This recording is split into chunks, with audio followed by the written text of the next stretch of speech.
Hey guys, over here for our Buying a House in Japan playlist. Some of you are familiar with this shed at the back of the old Japanese farmhouse. There's a workshop on the right, and to the left there's this little room that was recently restored by the unskilled labourer. And that room has become popular and is used for all sorts of things, which means people are coming out here more often, and the fact that this shed's looking a bit ratty for its preservation reasons, to reasons of preservation, stop it falling apart, and also for aesthetics, keep it looking nice, decided to get the unskilled painter out there with the paint gun. Luke, I am your father.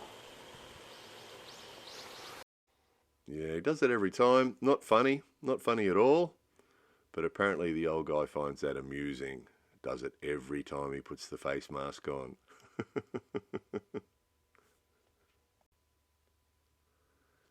So into it with the spray gun. The compressor is actually in that workshop to the right because it's a pretty noisy thing, but it started to sound a little bit different than usual, a little bit high pitched.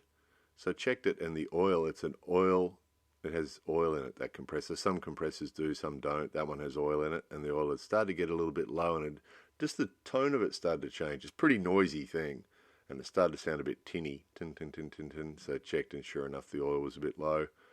Topped the oil up, and it was all good again.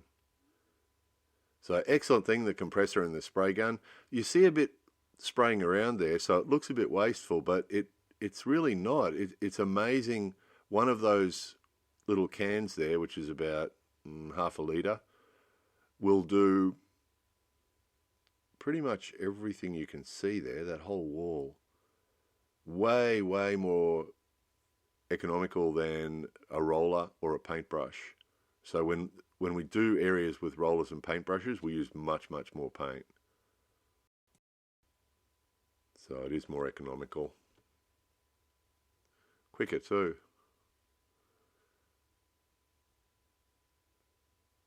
It's heavy though. That gun and that can between them probably weigh probably a kilo or two, a couple of kilos maybe, something like that. And of course, when you hold it out at arm's length like that, that's why you see the old guy there changing hands fairly regularly, because one arm gets tired to swap over to the other arm, and that gets tired and swap over to the other arm. It's a pretty good workout. Couple hours of that. Pretty good work on the old arms there. Ta-da! That's the door done. That's tin. So as you can see, the doors are sort of a corrugated tin, and that wall above is a corrugated tin. And then the old guy's used just sort of nailed tin on the wall there. And it's not quite flat. It sort of ripples a bit with the shape of the mud wall. And then the sliding door actually scrapes on it a bit when it opens. There's not much we can do about that. But painting that tin with a spray gun, see the result was a bit sort of liney. So we'll deal with that again later. Liney? So yeah, this side's not real good. This gets a fair bit of weather, this side.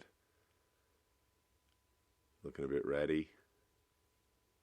So I need to go to work on that. So yeah, nobody really comes around this side terribly much. It's not really aesthetics around here. This is more just preservation again, as we've showed you before with other old houses. If you don't look after them, you know, this tin starts to rust, and then water gets in. Behind that tin is mud wall. So you just have to really be careful, keep it really well maintained, because once water gets in those mud walls, it's game over. And then it gets really expensive then, so much cheaper. Just to give you an idea too, probably in paint, doing this whole building, this whole shed, would have been about 4,000 yen, probably, about $40. So we already had the paint. We had 8 litres of paint, and we used about 4, probably, do the whole building. So it's pretty good, isn't it? Worth doing. And the last time we did it was 10 years ago. So $40 every 10 years is definitely economical, because if you don't do it, and it starts falling down, then it gets really expensive. And it looks better, doesn't it? Look at the right compared to the left. There's a before and after right there, isn't there? It looks much darker. That brown it's a dark brown. It looks darker on the camera and when it's wet, of course. But you'll see as the camera moves around different locations, you'll see the colours not quite as dark as it looks.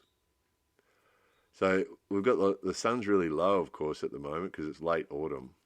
So the sun doesn't get really high here. It sort of stays pretty low and goes around, which is why it always seems to be in our face when we're trying to do things outside, or in the camera's face in this case. Sorry about that. So a few problems going on here. Ran out of paint, the 4 litres that we used from the original 8, and had to get some more paint. And the Unskilled paint buyer messed up.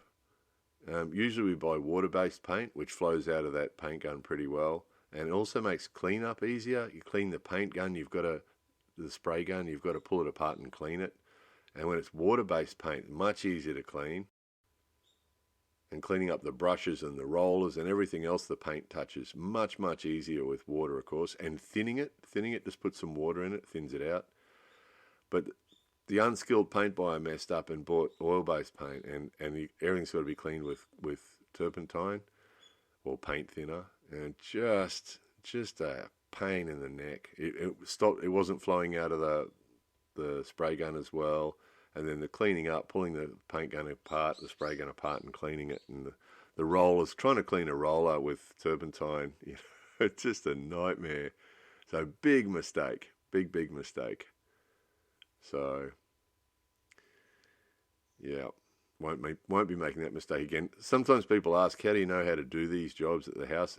It's you learn a lot from making mistakes. I mean, you make a mistake like that, the hassle that came from that mistake, because didn't notice until already poured the paint out of the can into some bottles and then noticed, hey, this is really sticky, this stuff, what's going on here? And then checked and, oh, damn. So I was too late, couldn't take it back. Oh, yeah, just running the roller over that first job, because it looked really dodgy, didn't it, after being sprayed? So ran a roller over it, doesn't that look better? So yeah, won't make that mistake again. Water-based paint. Probably the oil-based paint probably lasts better in the weather, probably. Otherwise, why would people buy that stuff? But it's just not worth it. It's such a hassle. Won't be doing that again. This is really pleasant, The compressor's not running, so it's nice and quiet. No face mask, no earmuffs, no anything. Just quiet with a slightly too small brush and a can of paint. Water-based paint. The white is water-based. So really quite pleasant. Quite pleasant. Sit there quietly doing that with the little brush. Quite therapeutic. Recover from the oil-based paint shenanigans. Catastrophe. Only used about 1 litre of it too, so less than 1 litre, because that almost made it with the 4 litres we had. So didn't use much of it, but now I've still got another 3.5 litres of it to use up, and don't want to put it in the paint gun, so that's going to be a real pain.